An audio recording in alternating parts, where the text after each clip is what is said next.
Welcome to another episode of Tales from a Professional Nerd. My name is Bryan C.P. Steele, and I will be your nerd today, and every other day that you watch one of my crazy videos. Let's see. Last week I know I was kind of manic. If you are getting a hum through the microphone, it is not you. I've got my little air conditioning block working because it is starting to get kind of stinky hot here in Indiana. I've got the air conditioning running. I tried to do some stuff without it to see if I could survive for a while without having the AC on, and that didn't go so well. And we don't want a cranky Bryan delivering you awesome news, so we won't. We're gonna deal with the fact that there's this little noise in the background, and then hope that my microphone cuts that all out. All right, let's see. As you all well know, I like to start off with the Week in Bryan, where I talk about kind of what's been going on for this week. Let's see. Since we talked last, it was bittersweet, the ending of the short-running World of Chaldea game run by Peter Adkinson. I loved what he did. I loved the game. I loved the ending that he gave us. I hope that in future conventions and games and things that perhaps I will be able to reprise the role, or when he gets his world completely put together in books and comics and his movie and everything, that maybe we'll get to see or hear some tales of the character in an official format, because I think that would be pretty cool. That's kind of where I'm at. Is I would like that to be something that I could do, or witness, I should say. Let's see what else. Slugging along on the Shadowrun novel. Won't lie, it's moving a little slower this week than I anticipated. It's been kind of an up and down week and weekend, with my wife and kids, and it's just been kind of crazy. So the words haven't been moving as fast as I want them to. Officially started. Well, I guess it really hasn't started. It's been going for a while. Moving forward with the Spycraft, the new version of Spycraft that we hope to unveil early next year. Let's see what else. I'm trying to think of the things I can just kind of pass over quickly. The Big Child Camelot Kickstarter ended wonderfully. Did a really good job. The Book of Monstrous Might from Total Party Kill Games that I had a hand in writing did really good. With just shy of 140,000 for a single third-party role-playing game book. Solid. I'm very excited to see when that comes out, to hear some feedback from people, to hear from people that are like, ooh, I can't wait to use this monster or that monster. It is anytime that we create something, you always want to hear from the fan base, or maybe like bump into somebody at a convention. Or one of my favorite instances is I sat down at a table. God, this is probably 15 years ago. I sat down at a table to play an Iron Kingdoms role-playing game with a bunch of convention goers. So no one I knew, and no one who would know that I had a hand in writing and creating that narrative, that world. And so we sat down and we got handed our characters and whatnot, and we started playing. And about halfway through the session, one of the other players went on like this little tangent about how cool a particular double character relationship thing was. And normally I'm pretty tight-lipped about that sort of thing. I don't normally like to brag about my job and what I do. unless I'm trying to drum up PR. But like if I'm in a group of people, gamers, and we're playing, the last thing I want to do is steal the DM's thunder and basically be like, oh hey, yeah, I know he's running the game and everything's cool, but I helped write this world. That's the last thing I want to do unless it's part of the session. Like if I'm like playing for charity or I'm doing some kind of like I almost said PR stunt, some kind of public relations appearance or something like that, then that's a different story. But like just if they're just having a good time and playing, I'm not going to say anything. Well, that particular day, they brought up something about the two of them, the two characters in question, and I don't remember the exact like what was the situation, but I remember them bringing them up and being so intrigued and so like on bated breath about what was going to happen next that I kind of blurted it out, not realizing that book hadn't come out yet. Just sort of blurred it together. And one of them looked at me and basically was like, "How would you know?" Like almost like you're just fan fictioning this. How would you know? And one thing, whereas my hubris or my humility will not let me just like stand up and be like, "Thank you for playing in the game that I helped create." Yes. It will, my hubris will not stand by someone basically saying that I don't know what I'm talking about when it comes to game design, or in some cases a game narrative that I wrote. And so basically I was like, well, it hasn't come out yet, it hasn't come to light yet, but here's this thing in the story that we've alluded to, but we're gonna verify it. And that was when someone at the table recognized my last name and basically was like, "Oh God, you're that guy. You're the you wrote War Machine." And I'm like, "Well, yeah, but I also had a hand a little bit in this game too. It's not just the narrative, but that was why we were talking about it." And it was immediately I felt bad because immediately the gamer that tried to call me out was he felt roadblocked and immediately like tail between his legs, and that's the last thing you want, especially three-fifths of the way through a game session. The last thing you want is one of your partners feeling bad. So the situation moved on quickly, and we went back to playing the game, and we had a really good time. But it was definitely one of those weird moments for designer where you don't want to talk about yourself all the time, but you do like hearing that kind of stuff come up. It is nice to hear, to have kind words, to go to Amazon and check your reviews and have them be good. That's a plus. You gotta have thick skin too. You for every 5 good reviews, there's going to be one that you look at and you want to find this person and explain all the reasons that they're wrong and that their opinion is wrong. And but again, it's all opinions and it's the internet, so it is what it is. So that being said, I'm just really excited to see Book of Monster Smite happen in real time. I want people to actually get a chance to play with some of these things, use some of these critters. I know I'm going to in my games that I personally run.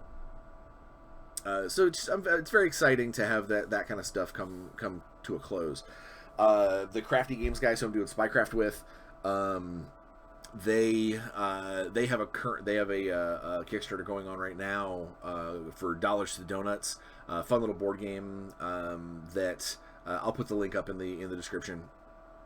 A fun little donut based board game, and I hope I believe that's going well. I don't think it's going as well as they wanted it to, but it's going well, and that's in this day and age with everything, all the craziness happening, that's really all you can ask. You can't hope for everything to be a Zombicide first edition coming out of the gate, although it would be nice.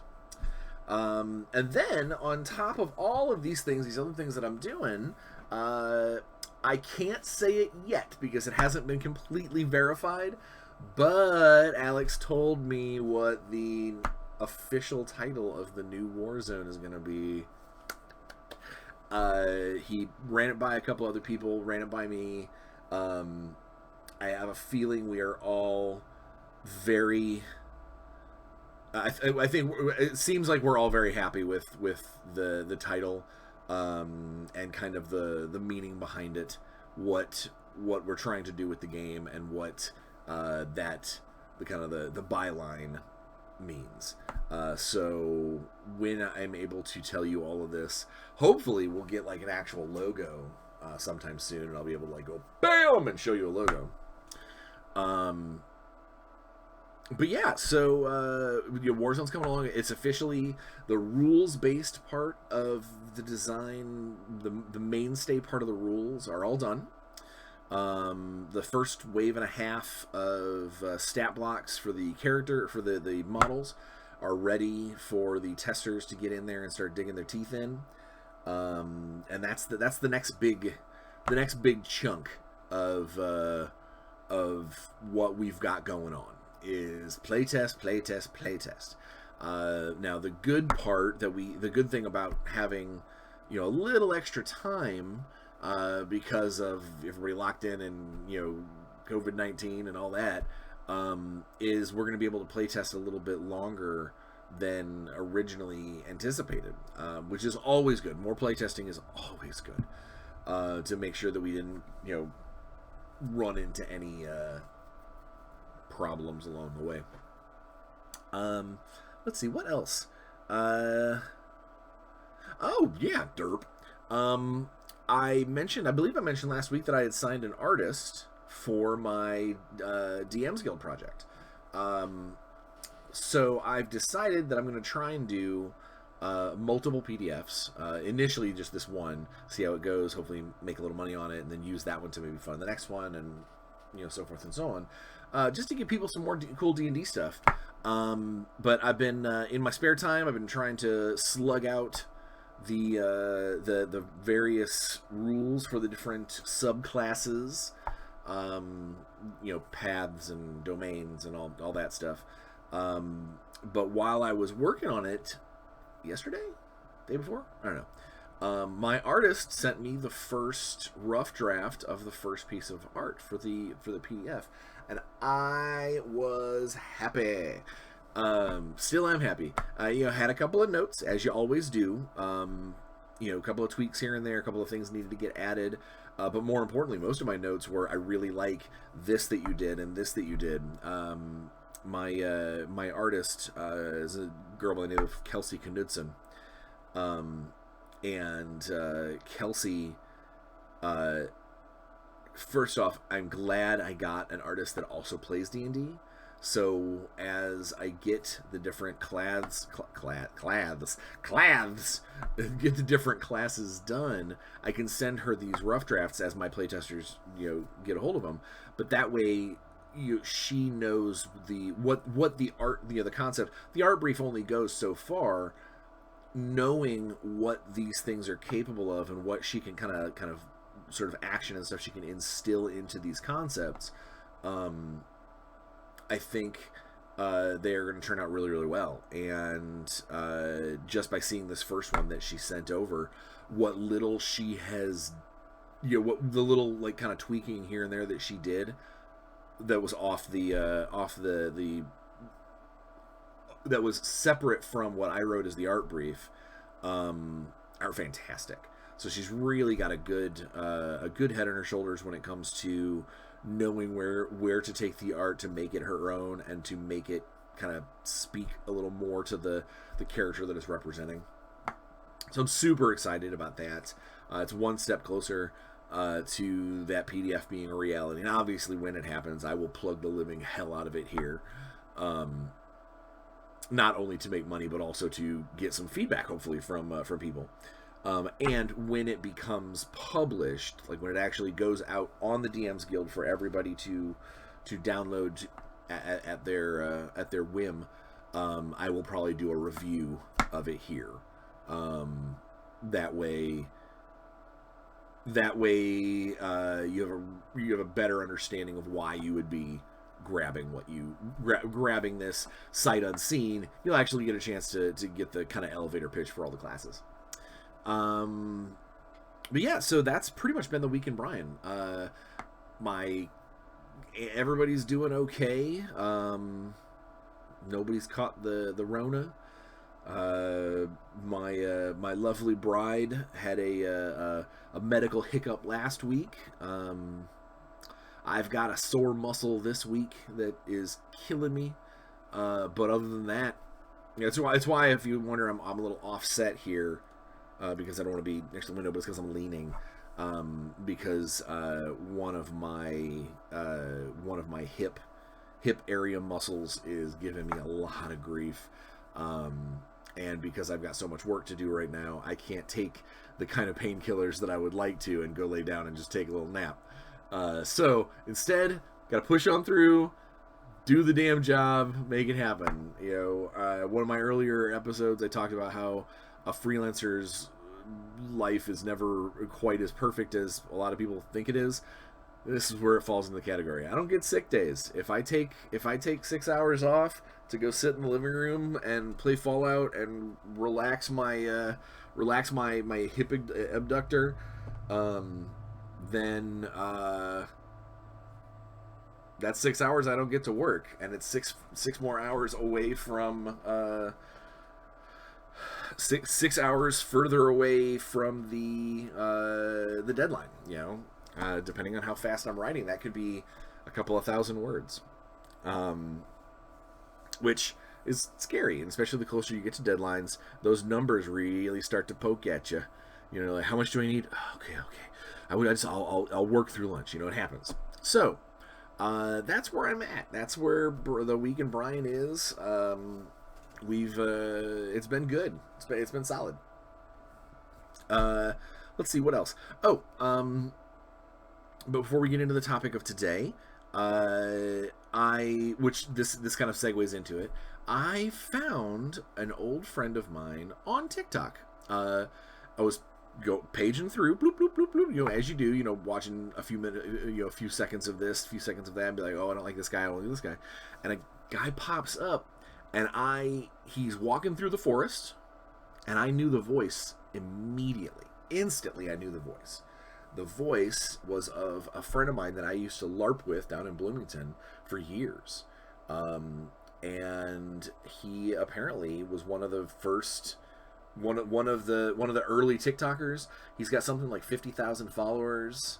And he basically is a nature gamer. He runs around in the woods and shows people trees, and he has always been big about the outdoor world. That's his shtick. And he's mixed it a little bit with gaming. He's got a little more Firefly Serenity stuff in his feed than I care about. But it was so cool to randomly run into him digitally. I immediately followed him, immediately sent him a message, and I was like, how the hell have you been? Oh my god, I haven't talked to you in years. And he shot me a message this morning. I haven't gotten back to him yet because I have stuff to do. But it's super cool, in whether it's in the industry or in this case on an app, just randomly running into someone who I was extremely close with, and have grown apart just from sheer time. But it's cool that I'm going to get a chance to at least reconnect. I'm super excited about that. Let's see, what else? All right, so let's speaking of TikTok, there was something that happened. All right, I'm going to groan a little bit. Ouch. There was something that I've noticed, a rash of new videos that have popped up that are a lot of new DMs or new game masters or whatnot that are giving tips, that are giving out, hey, here's some advice about this game. Here's, if this happens in your game, here's my 2 cents. And that's fine. You know, everybody's games are different. You know, we all like to give a little advice. I give advice on my TikTok. But one of the things that I ran across is that I had someone. It was the opposite. It was someone who's a new DM who was looking for advice, looking for someone to help her overcome what she has by listening to other people and listening to DMs and watching streamed videos and whatnot.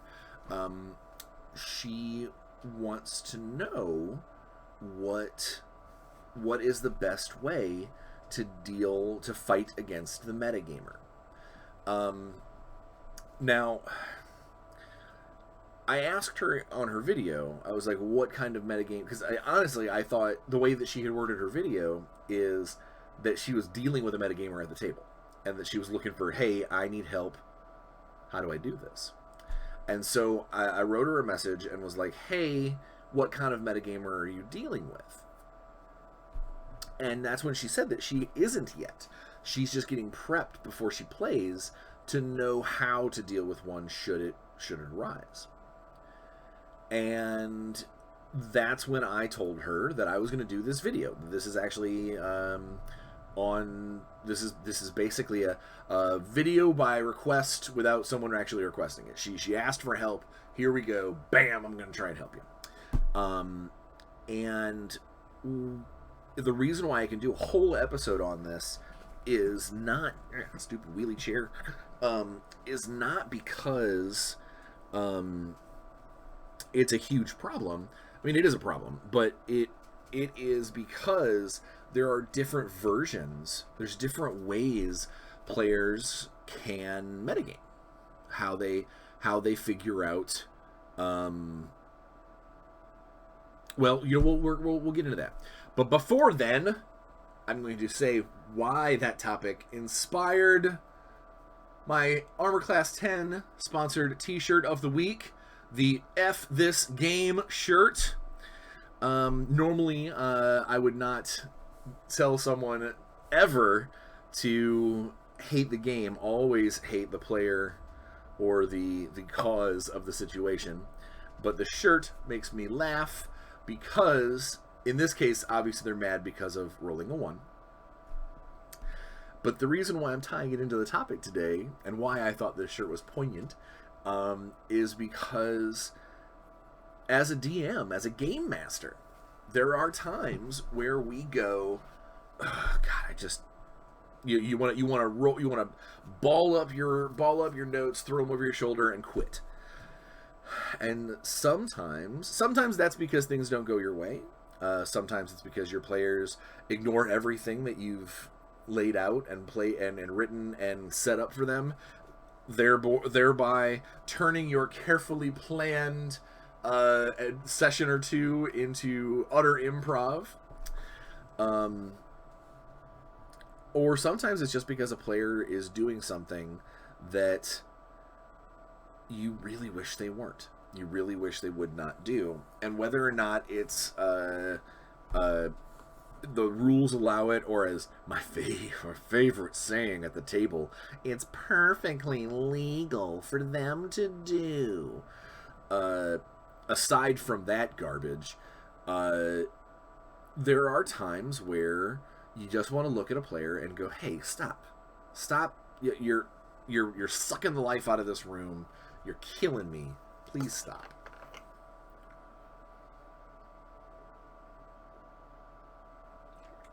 Quick drink break.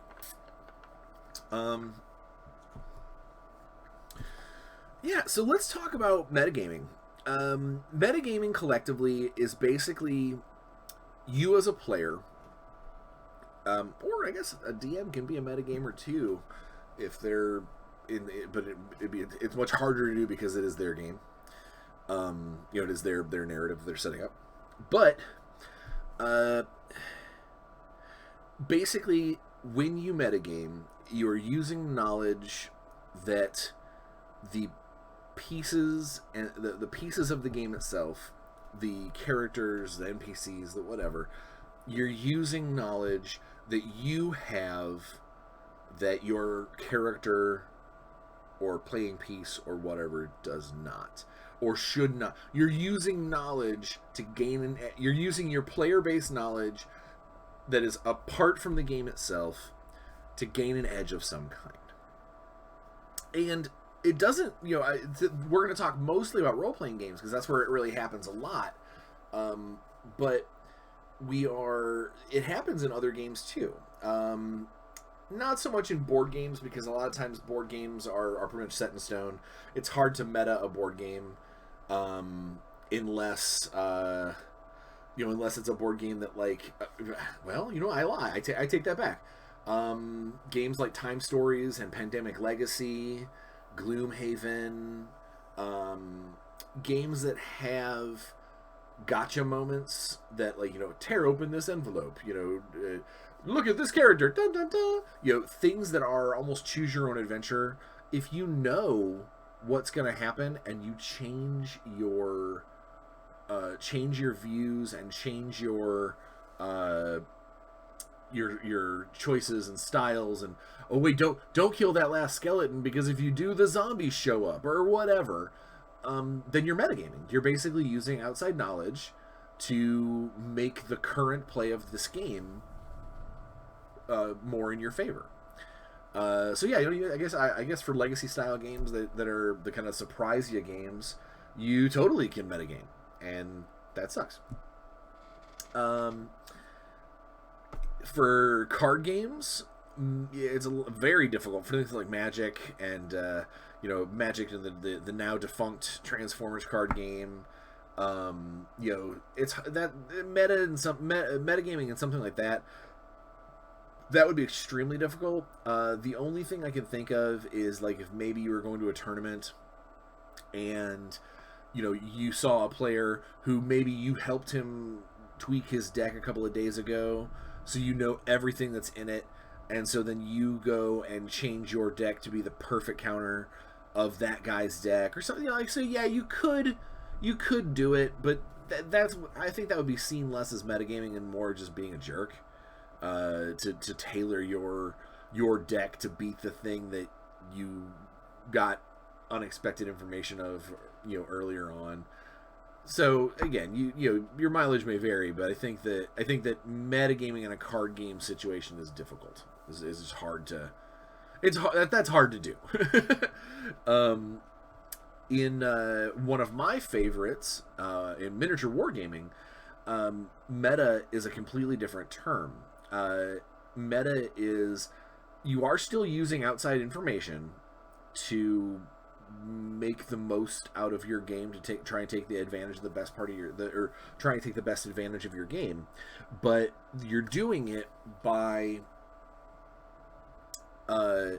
basically thinking about how the local meta is. How are people building their armies lately? Is it lots of vehicles? Are there big heroes? Do people take a lot of flyers? Are there lots of hidden models? It all depends on the game. It all depends on armies and whatnot. But basically, if you are tailoring your army to the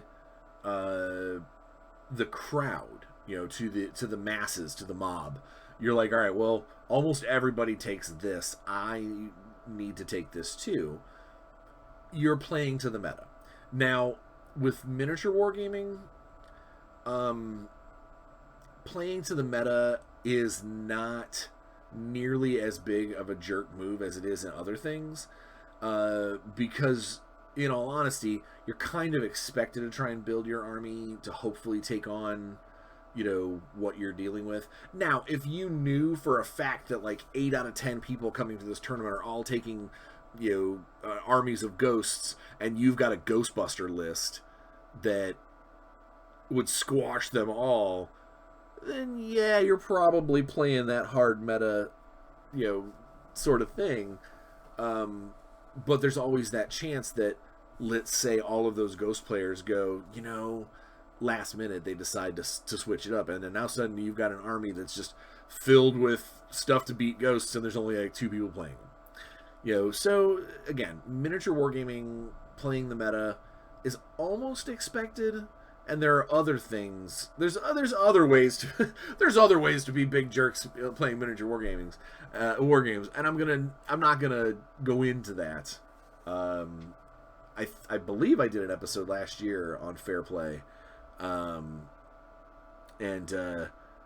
perhaps I will do it again after the new 40K comes out this weekend. So excited! Sorry. But primarily when people talk about metagamers, they talk about role-playing games. And the big... There's in my opinion, there are effectively like 4 different branches, 4.5 branches of what role-playing metagamers are. They're all problematic, and if you're watching this video and you find and you listen and you go, man, I do that a lot, I'm not looking at you and saying, hey, you're a bad role player. I'm saying that maybe you should take a deep breath and think about whether or not next time you have the opportunity to do that, are you doing it to enhance the game or are you doing it to win? Because that's the number one thing. If you talk to metagamers and go, hey, why would you do this? Why are you sucking the fun out of the room?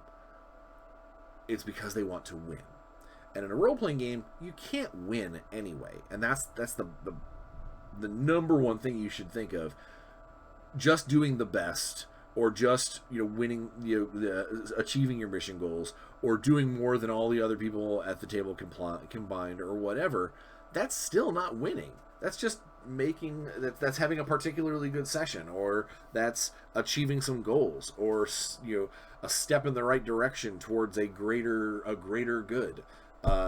Whatever the case may be, you don't win. There is no winning in role playing. You are already winning by playing, because you are enjoying your part of the story and you're helping the DM tell it too. And that's the number one thing is, if you listen to this podcast, well, if you listen to this vlog episode channel thingy, and you go, man, I have done some of those things, think about your reasoning why. Is it just because you wanted to you wanted to be able to get to the next puzzle, or you wanted your character to shine, or you like being the center of attention? Because all of these things can be accomplished without metagaming. It just takes practice. And maybe the help of your fellow party members and other players, and even maybe your DM. Again, it's all about everybody having a good time, and if your behavior as a metagamer isn't helping that, you need to reevaluate what's happening. Because if you're the only one having fun, it won't be long before you're the only one that shows up to games, including your dungeon master. All right, so let's talk about the four and a half ways of metagaming. I'll cover the halfway first. The halfway for me is, and some people will disagree with me, and they are free to do so. They could say, nope, that's not metagaming. That's just how the game is played. I consider it a metagame to min-max your character, to make figure out all of the equations, and this feat plus that feat plus this equipment plus as long as my dex is a 15, or my troll has this body equivalent in Shadowrun, or whatever. I understand you don't want to play somebody who's going to die in the first game, and you don't want to play somebody who's bad at everything. But there is something to be said for a realistic character that has flaws, that has things they're not good at. And not things they're not good at because they never use them, because that's the min part of min-max, is dump stats, and someone's like, well, you'll never use this skill, so don't ever take that. And I think that's why I'm calling this a half meta, is because you are using game knowledge from previous games, or things you've read on the internet, or things that you might have heard from other gamers, to build your character to a specific kind of build, which I've mentioned this before. I hate video game terminology applied to role-playing games, like pen and paper role-playing games, when people are like, oh, I'm the tank, or I'm the damage over time, or I'm the striker, or I'm the Leroy Jenkins, or whatever. Bugs the hell out of me, because that means you're not building a character, you're building a set of powers. You're building numbers that you might put a name to. Oh, my name is Bob, the Paladin tank. Ugh, barf. No, you are a set of numbers on a page, and you're just here to role play, ROLL. That's why I consider it a partial meta, is because while it isn't directly, taking away from anybody else, it is using out-of-game knowledge of how the game works to 100% make the best thing that you can possibly make. And I know that sounds weird, that I'm like, hey, you should make a substandard character. I'm not saying go out and make bad character. I'm saying make a character, make a person, make a story, and fit the rules to it, not the other way around. That's my shtick on that. The other ways that meta happens is game rules. Someone who knows how the game functions. A player who maybe they run the game themselves, or they've read all the books cover to cover 10 times. Sometimes that makes them a rules lawyer. Other times it just makes them the kind of player that in the middle of a battle, or in the middle of a scene or something, they do something and the DM goes, that's odd, all right, go ahead and do that. And they do it, and then they go, oh, and by the way, because of that, this rule states I can blah blah blah blah blah blah blah blah blah blah blah blah blah do this and rob the bank for 1 million gold pieces. It's because they know how the rules function. They can do nonsensical or unexpected things that don't make any sense at the moment, in order to take advantage of those rules. I count this. So, my belief, my feelings on a Critical Role notwithstanding, one of the things that Matt Mercer allows at his games is the flanking rule, which is basically if you can draw a line through a bad guy between you and another good guy, you get advantage on the attack. I hate that rule. For instance, I think that that deserves to be a special rule for a class or a class path, or a feat. It should not just be a blank rule, because it means that it makes things it makes it way too easy to get things like sneak attack or assassinations, because of advantage. And as your characters get better and you get better equipment, advantage on top of other bonuses and magic items and things, you never miss. It's just boring. Challenge your players. Don't give them everything. Don't play Santa Claus. But let's say, for instance, I was invited to a Matt Mercer game, and I knew that he was going to have this flanking rule in place. So I said, I'm making a rogue. I'm making basically maybe a strength-based rogue, your real gut puncher kind of guy, and I'm going to use my fancy movement to get up and get flanking someone every time. That's just gonna be what I do: flank, sneak attack, flank, sneak attack.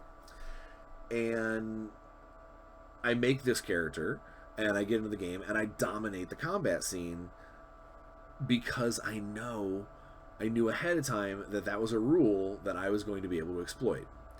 That's a little touch of the meta. A rules meta is taking, when you're building a character or when you're setting up a scene, that that how the rules are. So this is what I'm going to do. I'm going to do this to make the most of this. Or, let's say that you're a spellcaster and you know exactly the dimensions of your fireball. So on the map, you specifically set up like sandbags in blocks or whatever. So the only way that these guys can file in is in perfect fireball formation. Or you are talking about something that has a special ability that a special ability on the books that's like, oh, this guy can do this. Well, your character might have no concept whatsoever of what that thing that it does can do, but because you are a player, you know not to stand on the wet squares, or don't get within 10 feet of it when he turns blue, or whatever. Again, you're using out of character knowledge to maximize your own success in the gameplay. Another metagamer, and this one I think is, in my opinion, downright cheating. And I normally would ask my players ahead of time, quit it. Stop it, or you're not going to play this game. This is especially true in games that are pre-scripted or pre-written, pre-published scenarios, things like that. Is if a player has previous knowledge of the narrative. They know where the traps are. They know what this guy's going to say. They know who the big bad is, even though it's supposed to be a mystery. And players, even good players, can say, oh, hey, I played through this once before, but I'll be fine. I know how. I won't be part of any of the major plot decisions or anything like that. Even that, unless they're playing a deaf mute that is not going to be part of any conversation, they're still going to probably have some kind of opinion. Or in a certain combat, if they know that, oh, hey, this is a special monster that has poisoned weapons, they aren't going to go run headlong into it just because their character wouldn't know. Or if that's the case, they're using a metagame in the wrong direction. They're choosing to have their character do dumb things to reveal the fact that it's got poison on their weapons. Either way, knowing about the pre-written stuff makes it very, very hard for you as a player to not have your character do things that it shouldn't really know. Because you've been through this, and depending on some of these, some of the adventures, there are a lot of pre-made adventures out there that are very heavy with like Shadowrun's real big about double crosses, hidden rooms, plots within plots. You look at D&D, there are allies that people don't know about, secret doors, and if you know this stuff going into it, even if they're dormant, that is still going to give you an edge when it comes to the time to start looking for those things. Or some parties, they just don't. They forget. And you being the magical candle guy in the back goes, oh, no, search for... We want to search for secret doors here. We want to. Yes, we do. Why? Because there might be one. And there is one.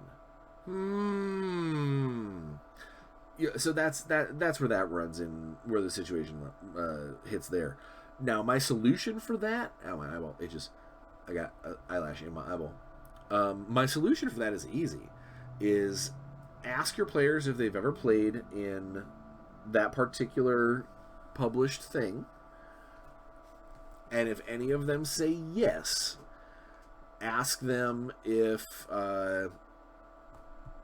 ask them if they would take a bow out for a few sessions, or find out how far they played. Maybe it's only, they only got past the intro and then their game group died, or whatever. But basically, get yourself ready for the fact that it's possible that one of your players already knows all the secret effects of what you're doing. So the way around it is to ask them either don't be a part of this, or, let me know and I'll run something else for you. Or what I do is, if I'm going to do anything pre-published, pre-written that someone else can have their hands on, I'm going to change it. I'm going to gut sections of it. I'm going to rewrite sections of it. I'm going to make some of the monsters different. I'm going to make it the same story with all of the window dressing being different. So that way, the person in question still has to pay attention, because even if they played the old one, this ain't the old one no more. This is a new, this might have the same framework, but this has got a lot of new stuff on it. This has got some new flavor and some new persons involved. That's my key to getting away from people metaing a pre-written. Just change it. Change it and make them look dumb. One of the other things that happens with metas is, and this falls in this, kind of the same category as monster skills or monster abilities. We all know, unless you've been living under a rock, everybody knows werewolves and therefore were-rats and were-bears and boars. That we all know that they have an allergy, that allergy vulnerability to silver. And unless your character has any reason to know, history check, arcana check, if they've got some kind of like weird knowledge skill about the monster, go ahead and have everybody do a baseline roll, see what's up, and because as soon as one person figures it out, everybody's going to know. They're going to tell everybody, hey, melt down the silverware, get ready to stab some werewolves. Because up until then, it shouldn't be just common knowledge. That's what your skills are for, is to tell you whether or not you know these things. You shouldn't just be like, oh, well, werewolves, you need silver to kill werewolves. You want to look at somebody, well, how do you know that? And they go, oh, well, in my village, there's been a lot of those. All right, well, I need you to make a history check to see if you remember that. Or more importantly, let's have you do a history check to see if there's anything that maybe you know is even better. And if they flub the roll, you look at them and go, yeah, silver's okay, but gold will burn their skin like fire. And if the player is going to abide by the rules and abide by the rolls, then, they're probably going to go into their first fight, throw some gold coins at somebody, or melt down some gold and put on them arrows. And then when they realize that, well, that's not the case, something's wrong there, then maybe they can shift their attention, make another die roll, give them a reason to know something in game. The way to get around that, there are two ways. There's two ways to get around your players reading the monster manuals and going, oh, I know exactly what to do and what not to do around this monster, because I've read the book. Is either give them a chance in game, maybe have them run across a menagerist, some guy who's his whole life has just been chronicling monsters, and they have a chance to alleviate that meta by discussing something cool about the creatures that you're about ready to fight. Or they run into a library that has an extensive section on orcs, trolls, and goblins, or whatever. But then the other way to do it, the other way to fight that meta, there's two really good ways. One costs a little money, and the other one is just costs you some time. The first one, the one that costs you some money, is go onto the DM's Guild or go to a fan site or whatever you do. Don't go to a pirate site, because pirating is wrong. But you go and get new versions or new slight variation on monsters and put those in your game instead. So that way, when your meta player is like, oh, I'll handle this, I know how this works, and he grabs his pocket of salt or whatever and throws it at the at the creature that normally that would do damage to, and it roars at him and bites off his toes. And he'd be like, wait, that's not right. What's going on? And it says in the monster manual, because he's going to reveal himself as a metagamer. He's going to reveal himself as, oh, I did that because it said in the rules that that'll do damage. That's going to do two things for you. One, it's going to give you a chance as a DM to laugh and go, ha ha ha ha, welcome to my world where the monsters are a little different. Or two, it's also going to give you an opportunity to unveil your own kind of creativity, where you can go, oh, well, what you've said is true about the common troll, But this is an Atlantean troll. What's the difference? Obviously, you don't know. Maybe you should do some research. Oh, wait, he's still biting your toes. So that's the things to do, in my opinion, on how to deal with metagamers that are using monster knowledge to their to their max. Everyone grab fire and acid. Have you ever fought a troll before? You're a second level character. Well, I heard people in the... No, you don't hear nothing unless you roll history. Which brings me to the last kind of metagamer.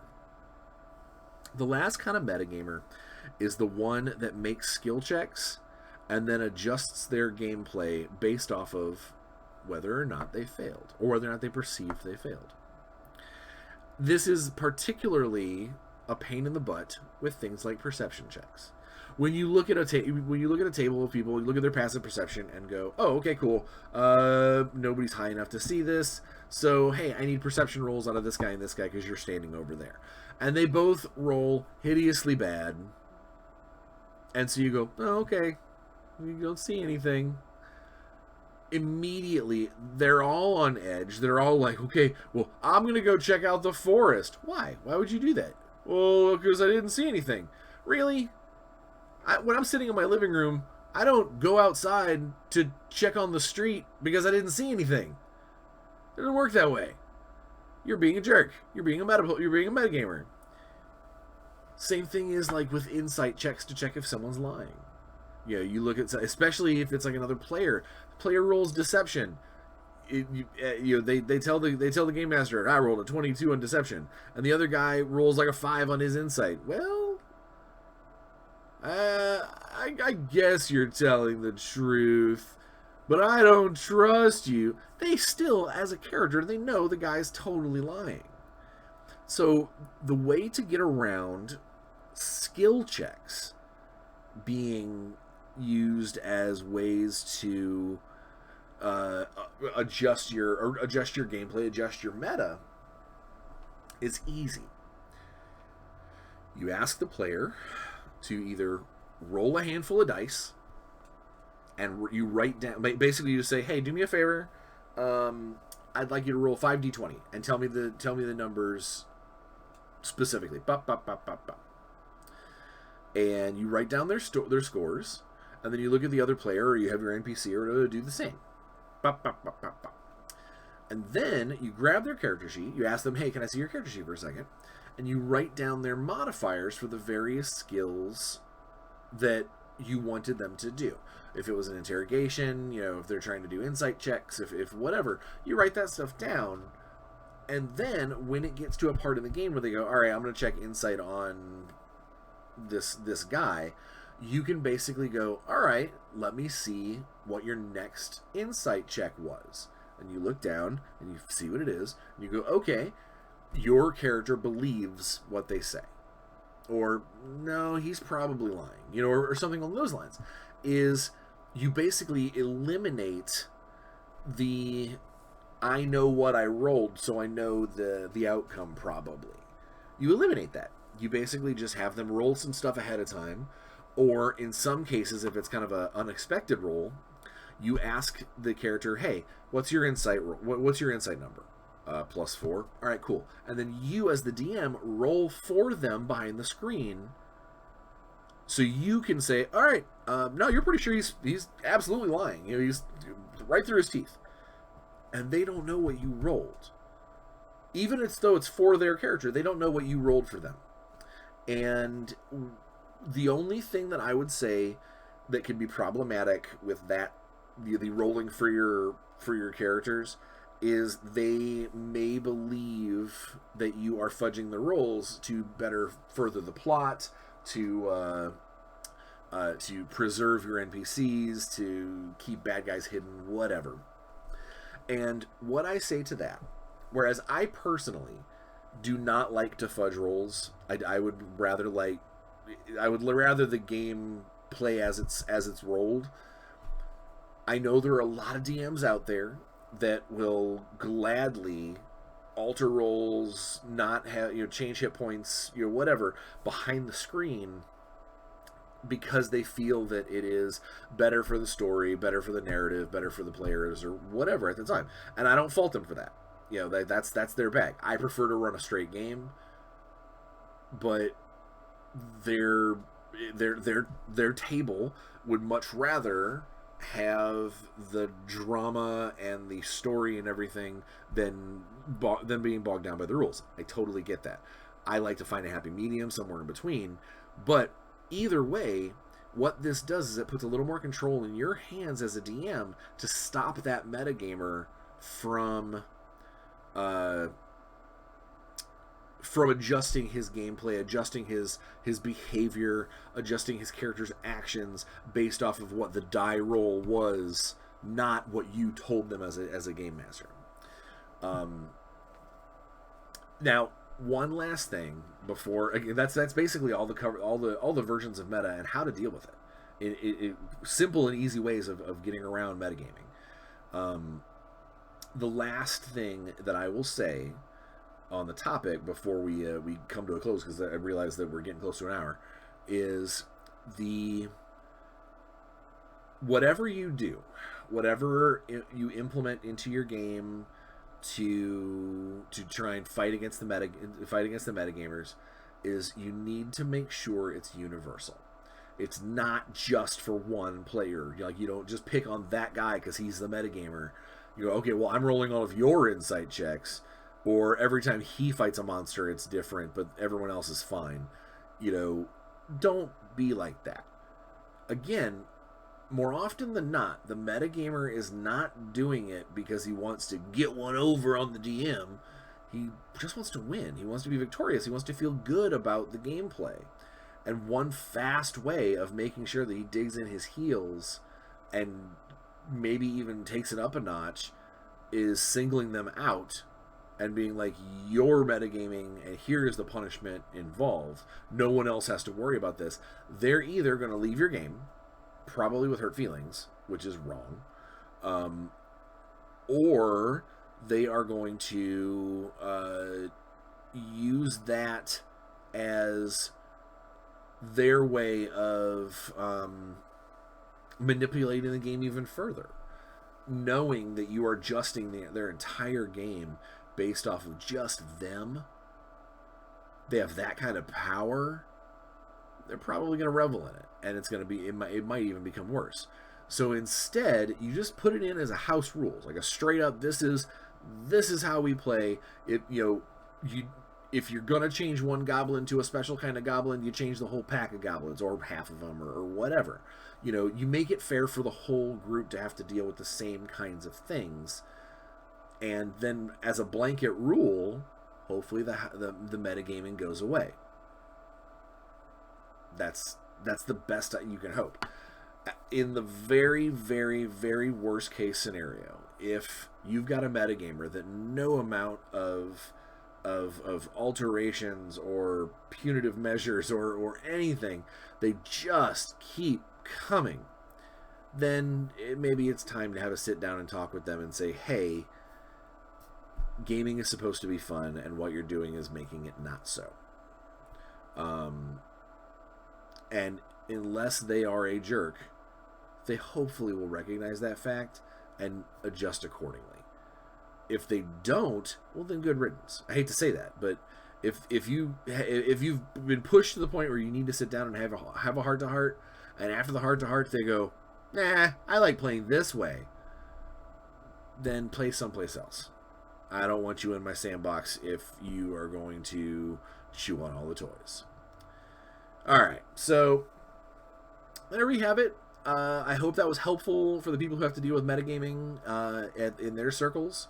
And hopefully for you did watch this and you got some hints and tips on how to deal with potential metagaming in the future.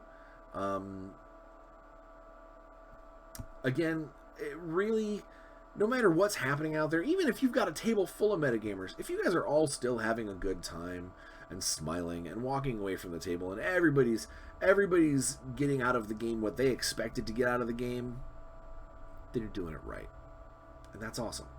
And that's the way to go. So from me to you, your professional nerd. Once more into the breach. Next week I've got a very, very special episode. We're gonna do another hobby episode. Gonna set up the rig. Although this time I've got both my Logitech cameras, so we're gonna have to be able to do the window within window thing again. Yay!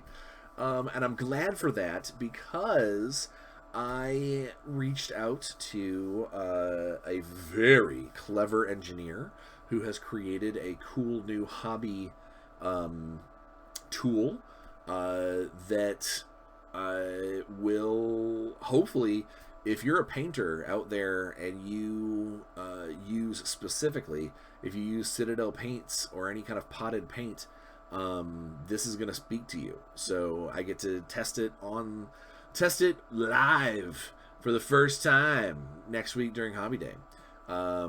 I'm super excited, not just to test the tools, but also to have another Hobby Day because I dig those.